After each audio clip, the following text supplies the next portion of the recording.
Welcome back everyone. Welcome to civil services study practice set number 89 पर आ जाइए। UPSC civil services के लिए, ठीक है। फॉर्म जारी हो गए हैं 712 सीट के लिए और 24 मार्च 2021 इसके फॉर्म भरने की अंतिम तिथि है। शाम 6 बजे तक आप फॉर्म भर सकते हो।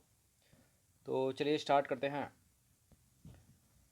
देखिए, इस टेस्ट सीरीज़ की प्लेलिस्ट बना रखी है, डिस्क्रिप्शन बॉक्स में उसका लिंक है, वहाँ पर आप टेस्ट नंबर 1 से लेकर 89 तक पहुँच सकते हो। क्वेश्चन नंबर 1 पर आ जाइए। वित्त कार्यवाही कार्यबल FATF financial action task force से रिलेटेड दो स्टेटमेंट है यहाँ पर, बताने के इनमें से कौन सा करेक्ट होगा। देखिए, इसका गठन G7 देशों की पेरिस में आयोजित बैठक में हुआ था। वित्त कार्यवाही कार्यबल, इसका जो सचिवालय है वो OECD मुख्यालय में अवस्थित है। बिल्कुल करेक्ट है, दोनों के दोनों स्टेटमेंट, ये सी है इसका आंसर। तो वित्त कार्यवाही कार्यबल FATF financial action task force का गठन 1989 में G7 देशों की पेरिस में आयोजित बैठक में हुआ था। करेक्ट है पहला। देखिए, FATF money laundering, terror funding जैसे मुद्दों पर विश्व में विधायी और नियामक सुधार लाने के लिए आवश्यक रणनीतिक इच्छा शक्ति पैदा करने का काम करता है। यह व्यक्तिगत मामलों को नहीं देखता।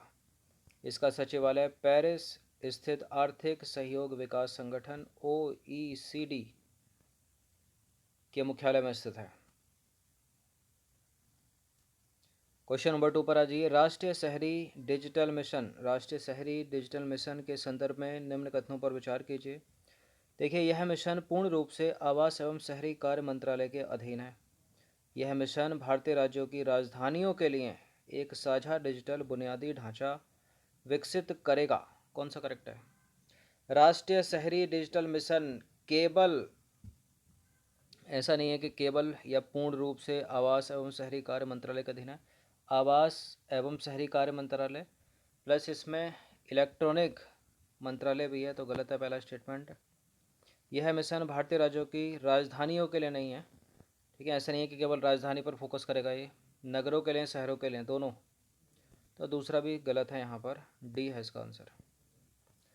तो आवास एवं शहरी कार्य मंत्रालय तथा इलेक्ट्रॉनिक्स एवं सूचना प्रौद्योगिकी मंत्रालय द्वारा संयुक्त रूप से राष्ट्रीय शहरी डिजिटल मिशन लॉन्च किया गया है। पहला स्टेटमेंट गलत है। देखिए, ये सभी पहले डिजिटल इंडिया और आत्मनिर्भर भारत के दृष्टिकोण को साकार करने हेतु किए जा रहे प्रयासों में वृद्धि करेंगी, ठीक है।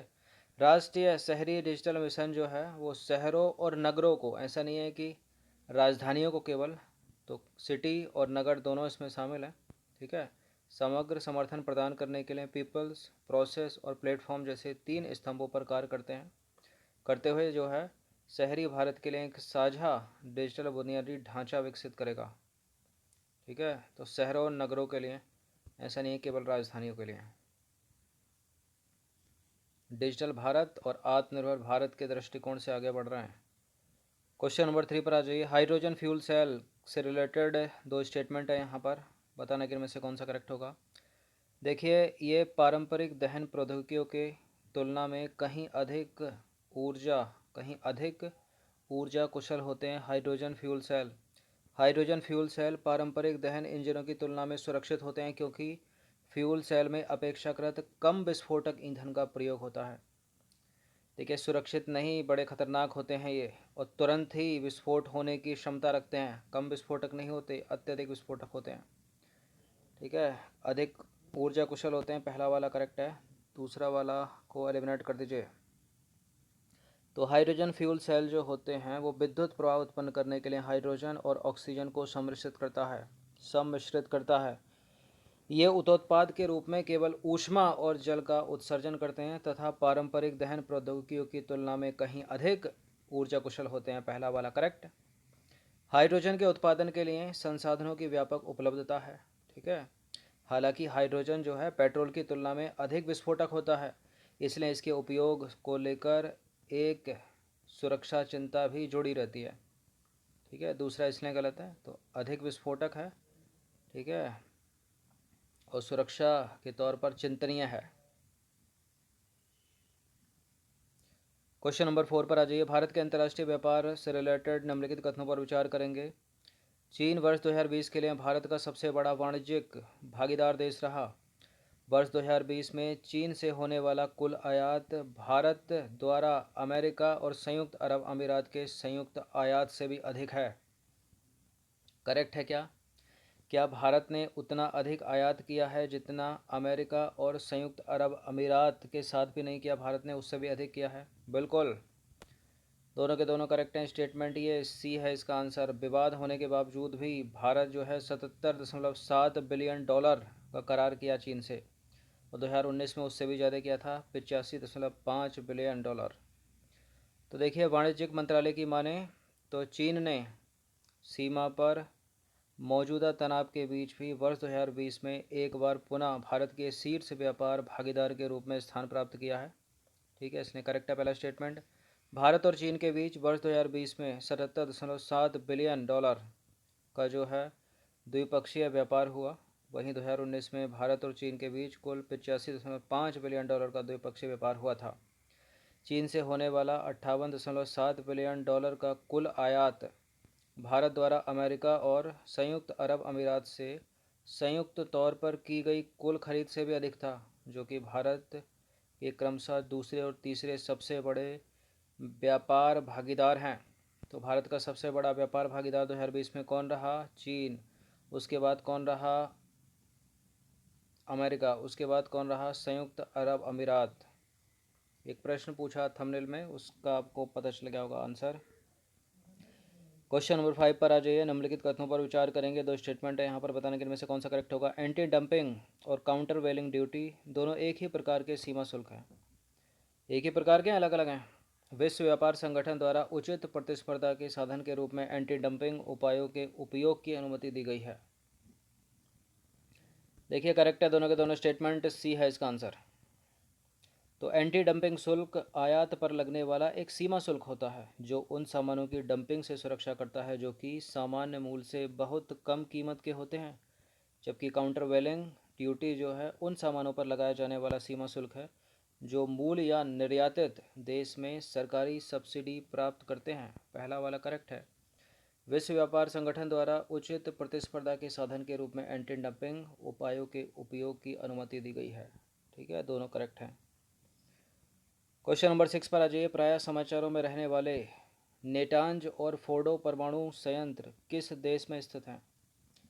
नेटांज और फोर्डो इज़राइल में नहीं है, सीरिया में नहीं है, संयुक्त अरब अमीरात में नहीं है, ईरान में है ये। तो ईरान के तेहरान में केंद्रीय इस्फहान प्रांत में स्थित है नेटांज। मुख्य रूप से यूरेनियम संवर्धन सुविधा केंद्र है। यह दुनिया की प्रमुख शक्तियों के साथ ईरान के वर्ष 2015 के परमाणु समझौते के बाद अंतर्राष्ट्रीय परमाणु ऊर्जा एजेंसी IAEA द्वारा निगरानी की जाने वाली साइटों में से एक है। ठीक है, दुनिया की प्रमुख शक्तियाँ यानी संयुक्त राज्य अमेरिका, ब्रिटेन, फ्रांस, चीन, रूस और जर्मनी। ठीक है। फोर्डो की बात करें तो फोर्डो ईंधन संवर्धन संयंत्र ईरान का दूसरा प्रायोगिक संवर्धन संयंत्र है। तो फोर्डो और नेटांज ये दोनों के दोनों न्यूज़ में रहे और ये ईरान में है, परमाणु संयंत्र हैं। ठीक है, अंतर्राष्ट्रीय परमाणु ऊर्जा एजेंसी की निगरानी पर है। क्वेश्चन नंबर 7 पर आ जाइए। वान चुनौती क्या है? वान चुनौती जैव विविधता से संबंधित कन्वेंशन नहीं है, ओजोन क्षरण से संबंधित एक अभिसमय नहीं है, प्रवासी प्रजातियों से संबंधित एक कन्वेंशन नहीं है, वो बान कन्वेंशन है। ये बान चुनौती है, डिफरेंस है बान चुनौती और ओजोन कन्वेंशन में। देखिए, बान चुनौती एक वैश्विक प्रयास है जिसके तहत विश्व की गैर वनीकृत एवं बंजर भूमि को पुनर्स्थापन करना है। ठीक है, बी है इसका आंसर। तो वान चुनौती एक वैश्विक प्रयास है जिसके तहत विश्व के 150 मिलियन हेक्टेयर गैर वनीकृत एवं बंजर भूमि को वर्ष 2020 तक वर्ष 2020 तक कितनी 150 मिलियन भूमि को संसार की, और 350 मिलियन हेक्टेयर भूमि को वर्ष 2030 तक जो है पुनर्स्थापित किया जाना शामिल है। ठीक है, ये तो होगी वान चुनौती।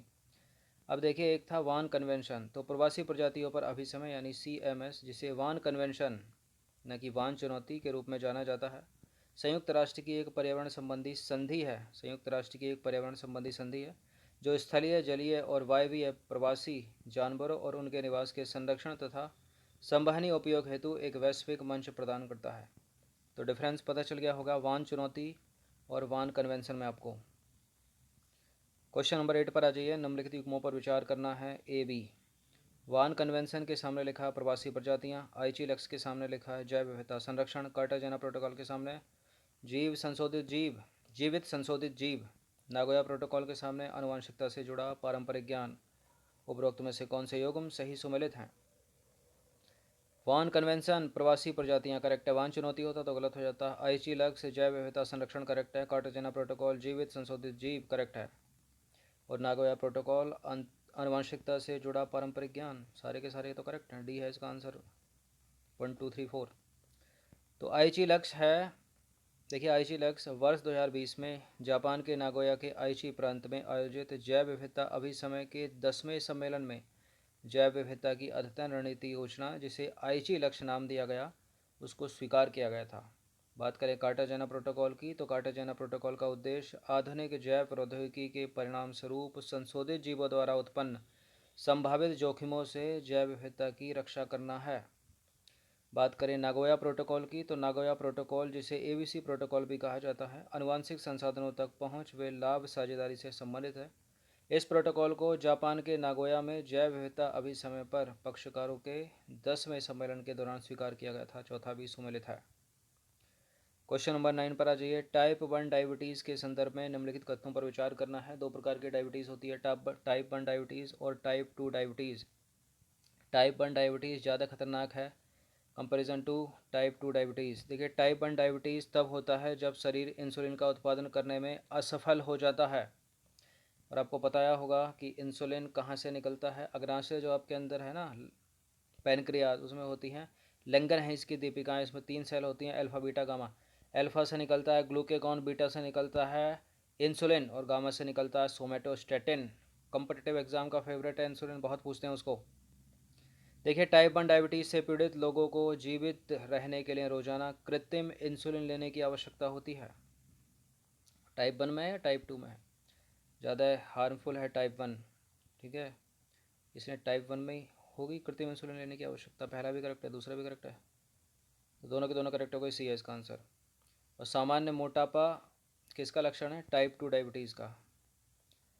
तो बोथ आर करेक्ट। देखिए टाइप 1 डायबिटीज़ की बात करें तो इसे जुवेनाइल डायबिटीज़ के रूप में भी जाना जाता है। डायबिटीज़ का यह प्रकार तब होता है जब शरीर इंसुलिन का उत्पादन करने में विफल रहता है। टाइप 1 डायबिटीज़ से पीड़ित लोग इंसुलिन पर निर्भर होते हैं, अर्थात उन्हें जीवित रहने के लिए रोजाना कृत्रिम इंसुलिन की आवश्यकता होती है। अंतिम प्रश्न पर आ जाइए। निम्नलिखित कथनों पर विचार करेंगे। तो स्टेटमेंट है यहाँ पर, बताना कि इनमें से कौन सा करेक्ट होगा। उत्तर प्रदेश सरकार ने, किसने? उत्तर प्रदेश सरकार ने जनजातीय बच्चों को उनकी मातृभाषा में पढ़ाने के लिए नमथ वसई कार्यक्रम चलाया है, जो बहुत फ़ायदेमंद साबित हुआ है। यूनेस्को द्वारा हर साल 21 फरवरी को अंतर्राष्ट्रीय मातृभाषा दिवस यानी इंटरनेशनल मदर लैंग्वेज डे मनाया जाता है। यूनेस्को मनाती है, संयुक्त राष्ट्र मनाता है? देखिए यूनेस्को ही मनाती है, करेक्ट है दूसरा स्टेटमेंट। और ये उत्तर प्रदेश सरकार ने नहीं बल्कि केरल सरकार ने जनजातीय बच्चों को उनकी मातृभाषा में पढ़ाने के लिए नमथ वसई प्रोग्राम चलाया है। इंपॉर्टेंट है, न्यूज़ में है, पूछा जा सकता है यूपीएससी में भी, स्टेट पीसीएस में भी। तो केरल की सरकार है, उत्तर प्रदेश की सरकार नहीं है, बी। तो यूनेस्को हर साल 21 फरवरी को भाषाई और सांस्कृतिक विविधता तथा बहुभाषाविद के विषय में जागरूकता को बढ़ाने के लिए अंतर्राष्ट्रीय मातृभाषा दिवस मनाता है, यानी इंटरनेशनल मदर लैंग्वेज डे।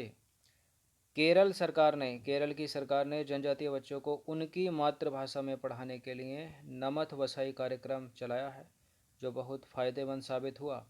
मातृभाषा की सुरक्षा के लिए गूगल की भी एक परियोजना है जिसका नाम है नवलेखा। क्या है? नवलेखा। नवलेखा प्रौद्योगिकी का उपयोग करती है यह परियोजना। इस परियोजना का उद्देश्य है भारतीय स्थानीय भाषाओं में ऑनलाइन सामग्री की उपलब्धता को बढ़ावा देना। तो 3 लोग, 2 हैं उसमें संगठन, एक है यूनेस्को और दूसरा है गूगल और एक है केरल की सरकार, ठीक है, जो भाषाई सांस्कृतिक, ठीक है, और स्थानीय भाषाओं से संबंधित हैं, उनको बढ़ावा दे रहे हैं किसी न किसी परियोजना या माध्यम के द्वारा। तो 10 प्रश्न थे, इनकी प्रैक्टिस एक बार कर लीजिएगा। धन्यवाद। इस पूरी की पूरी टेस्ट सीरीज़ का लिंक आपको डिस्क्रिप्शन बॉक्स में मिल जाएगा, वहाँ पर आप टेस्ट नंबर 1 से लेकर 89 तक पहुँच सकते हो। हर दिन टेस्ट प्रोवाइड कराया जाएगा, प्रैक्टिस करते रहिए क्योंकि फॉर्म आउट हो चुका है।